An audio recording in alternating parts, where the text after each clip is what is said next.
Hello दोस्तों, आप सभी का मेरे YouTube चैनल में स्वागत है।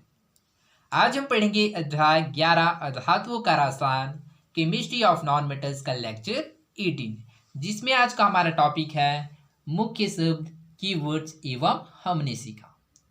ओके, तो चलिए जानते हैं कि अध्याय 11 अधातुओं का रसायन केमिस्ट्री ऑफ नॉन मेटल्स में हम लोगों ने क्या क्या सीखा। तो सबसे पहले हम लोग मुख्य शब्द कीवर्ड्स के बारे में जानेंगे, उसके पश्चात हम लोग हमने सीखा के बारे में जानेंगे। ओके, मुख्य शब्द कीवर्ड्स। उपधातु। तो चलिए उपधातु के बारे में जानते हैं कि उपधातु क्या होता है। तो ऐसी तत्व जो ना ही धातु होता है और न ही अधातु होता है, उसको उपधातु कहते हैं। उपधातु किसे कहते हैं? तो ऐसी तत्व जो ना ही धातु होता है और न ही उपधातु होता है, ऐसे तत्वों को उपधातु कहा जाता है। जैसे कि बोरान हो गया, सिलिकॉन हो गया, जर्मेनियम, ये सभी क्या है? उपधातु है। ओके, आवर्त सारणी में उपधातु धातु एवं अधातु के मध्य स्थित होता है। ओके, और उपधातु का जो गुण होता है, जो प्रॉपर्टीज होता है, वह धातु एवं अधातु के मध्य होता है, अर्थात इसमें दोनों की गुण पाया जाता है। ओके, उत्प्रेरक। तो चलिए उत्प्रेरक के बारे में जानते हैं कि उत्प्रेरक क्या होता है। जब किसी रासायनिक अभिक्रिया की गति किसी पदार्थ की उपस्थिति मात्रा से बढ़ जाता है तो उसे उत्प्रेरण कहते हैं, एवं जिस पदार्थ की उपस्थिति से अभिक्रिया की गति बढ़ जाती है उसको उत्प्रेरक कहते हैं। ओके, तो आप लोग इस प्रकार से भी याद रख सकते हैं कि उत्प्रेरक का डेफिनेशन कि उत्प्रेरक अभिक्रिया में भाग नहीं लेता किंतु क्रिया की दर को बढ़ा देता है, उसको उत्प्रेरक कहते हैं। ओके, उत्साहक। तो चलिए उत्साहक के बारे में जानते हैं कि उत्साहक क्या होता है।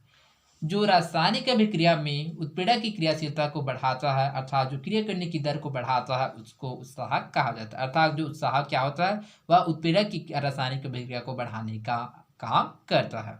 Okay, halogen. ओके, तो चलिए हैलोजन के बारे में जानते हैं कि हैलोजन क्या होता है। जैसे कि हम लोगों ने हैलोजन के बारे में पढ़ा था कि जितने जो समूह 17 के जितने भी तत्व होते हैं उसको हैलोजन कहा जाता है। ओके, समूह 17 के जितने भी तत्व होते हैं उसको क्या बोला जाता है? हैलोजन तत्व बोला जाता है। ओके, ये सभी तत्व एक इलेक्ट्रॉन ग्रहण कर ऋणायन बनाते हैं, अर्थात जो हैलोजन होते हैं वो क्या करते हैं? वो इलेक्ट्रॉन को ग्रहण करके ऋणायन बनाते हैं। जैसे कि इसके तत्व है, जैसे कि फ्लोरीन हो गया, क्लोरीन हो गया, ब्रोमीन हो गया, आयोडीन हो गया, स्टैटिन हो गया, ये सभी क्या है? हैलोजन तत्व।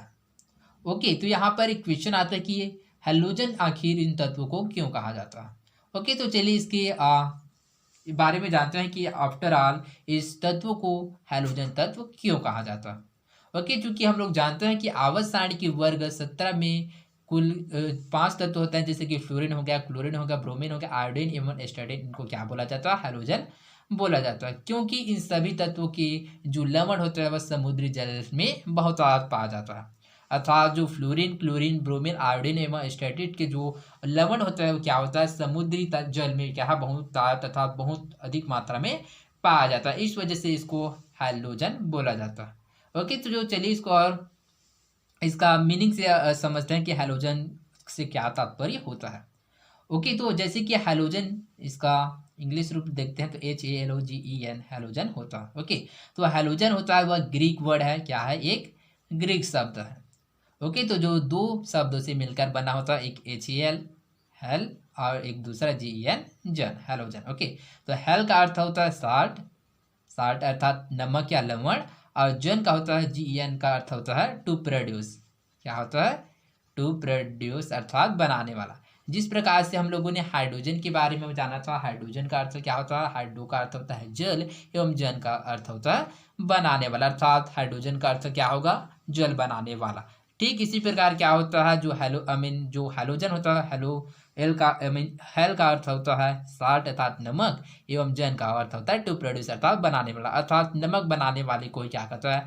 हैलोजन, या फिर लवण बनाने वाले को ही हैलोजन बोला जाता है। इस वजह से क्या है, इन समूह 17 के तत्व फ्लोरीन, क्लोरीन, ब्रोमीन, आयोडीन एवं स्टैटिन को हैलोजन बोला जाता है। ओके, आई होप आप लोगों को समझ आया होगा कि हैलोजन क्यों बोला जाता है।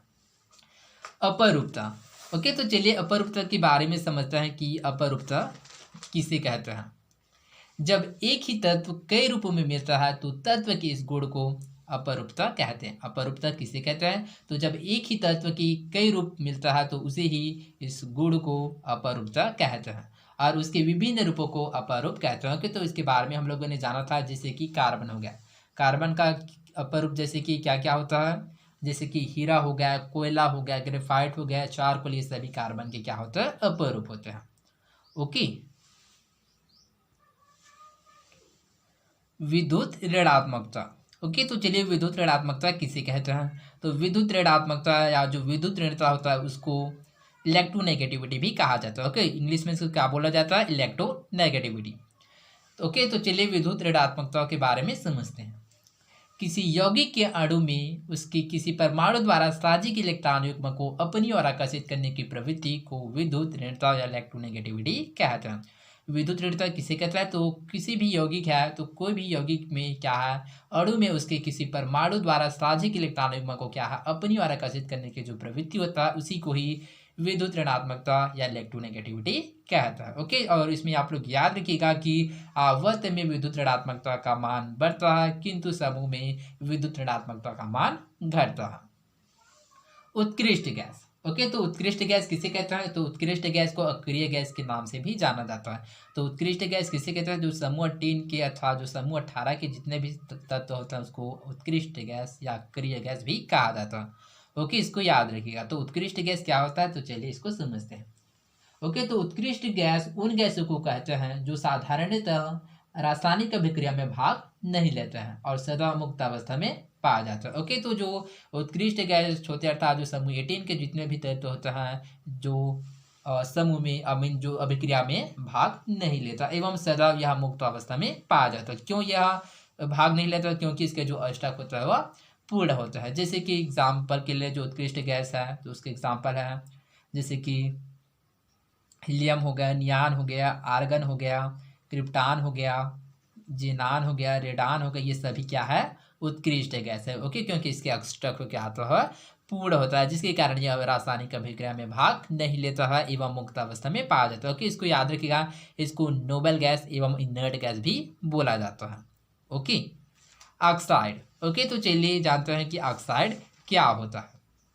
तो ऑक्सीजन धातु तथा अधातु से मिलकर ऑक्साइड बनाता है। ओके, तो जैसे कि हम लोगों ने ऑक्सीजन के बारे में पढ़ा था, तो ऑक्सीजन क्या करता है, तो ऑक्सीजन धातु एवं अधातु से मिलकर ऑक्साइड बनाता है। Okay, fluoride. तो फ्लोराइड क्या होता है, तो फ्लोराइड, तो चलिए इसके बारे में समझते हैं। ओके, तो फ्लोराइड को इसमें याद रखिएगा, फ्लोराइड को E- के द्वारा प्रदर्शित किया जाता है। किसके द्वारा, E- के द्वारा। फ्लोरीन का आयनिक रूप है अर्थात जो फ्लोराइड क्या होता है वो फ्लोरीन का आयनिक रूप होता है। यह पृथ्वी की ऊपरी सतह या ऊपरी परत है उस पर प्रचुर मात्रा अर्थात अत्यधिक मात्रा में पाया जाता है। इसको E- से प्रदर्शित करता है अर्थात फ्लोराइड को E- के द्वारा प्रदर्शित किया जाता है, जिस प्रकार से यहाँ पर दिखाया गया। तो यहाँ पर एक रीज़न आता है, यहाँ पर एक कारण आता है कि आखिरकार फ्लोराइड को E- के द्वारा क्यों प्रदर्शित किया जाता है। ओके, तो चलिए इसके कारण को समझते हैं। जैसे कि हमको पता है कि जो फ्लोरीन का जो सामान्य जो एटॉमिक नंबर जो परमाणु क्रमांक होता है वो कितना होता है फ्लोरीन का, जैसे कि हम लोग देखें तो कितना होता है, 9 होता है। इसका इलेक्ट्रॉनिक विन्यास करते हैं तो हमको कितना प्राप्त होता है, इसके के कोष में 2 इलेक्ट्रॉन और इसके जो एल कोष में कितना 7 इलेक्ट्रॉन उपस्थित होता है। अर्थात जो फ्लोरीन है उसको अष्टक पूर्ण करने के लिए कितने इलेक्ट्रॉन की आवश्यकता है, तो 1 इलेक्ट्रॉन की, अर्थात 1 इलेक्ट्रॉन की आवश्यकता होता है। अर्थात 1 इलेक्ट्रॉन ग्रहण करके क्या बनाता है, फ्लोराइड बनाता है। इस वजह से क्या है, यह फ्लोराइड E- के रूप में पाया जाता है। ओके, आई होप आप लोगों को समझ आया होगा कि फ्लोराइड E- के रूप में क्यों पाया जाता है। नाइट्राइड। ओके, तो चलिए समझते हैं कि नाइट्राइड क्या होता है। ओके, नाइट्राइड नाइट्रोजन के ऐसे रासायनिक अभिक्रिया अपनी जो रासायनिक जो यौगिक या फिर जो कंपाउंड होता है जिसमें नाइट्रोजन परमाणु की ऑक्सीकरण संख्या -3 हो, यानी वह उस यौगिक में बंधे हुए अन्य तत्वों से 3 इलेक्ट्रॉन ले चुका। ओके, तो नाइट्राइड को इसको किस प्रकार से प्रदर्शित किया जाता है, तो इसमें याद रखें कि जो नाइट्रोजन है जो नाइट्राइड होता है उसको In3- के द्वारा प्रदर्शित किया जाता है। जिस प्रकार से हम लोगों ने फ्लोराइड के बारे में जाना कि फ्लोराइड को E- के द्वारा प्रदर्शित किया जाता है क्योंकि यह इलेक्ट्रॉन को ग्रहण करता है, ठीक इसी प्रकार नाइट्रोजन क्या करता है, 3 इलेक्ट्रॉन को ग्रहण करता है। अर्थात नाइट्रोजन की यदि हम लोग इलेक्ट्रॉनिक विनाश करेंगे तो हम पाते हैं कि नाइट्रोजन का जो परमाणु क्रमांक होता है वो कितना होता है, तो होता है 7। अर्थात इस प्रकार से हो तो हम इसका इलेक्ट्रॉनिक विनाश करते हैं तो इसके के कोष में 2 इलेक्ट्रॉन उपस्थित होता है जबकि इसके एल कोष में 5 इलेक्ट्रॉन उपस्थित होता है। अर्थात इसको अष्टक पूर्ण करने के लिए 3 इलेक्ट्रॉन की रिक्वायर्ड, मेरे साथ 3 इलेक्ट्रॉन की जरूरत है। इस वजह से क्या है, जो नाइट्राइड होता है वह इन3 अथवा 3 इलेक्ट्रॉन ग्रहण करके अपना अष्टक पूर्ण करता है। इस वजह से यह नाइट्राइड है वह इन3 के रूप में पाया जाता है। ओके, तो आई होप आप लोगों को समझ आया होगा। तो आज के लिए बस इतना ही। अगले लेक्चर में हम लोगों ने हमने सीखा उसके बारे में देखेंगे। तो आज के लिए बस इतना ही, मिलते हैं अगले वीडियो में। धन्यवाद।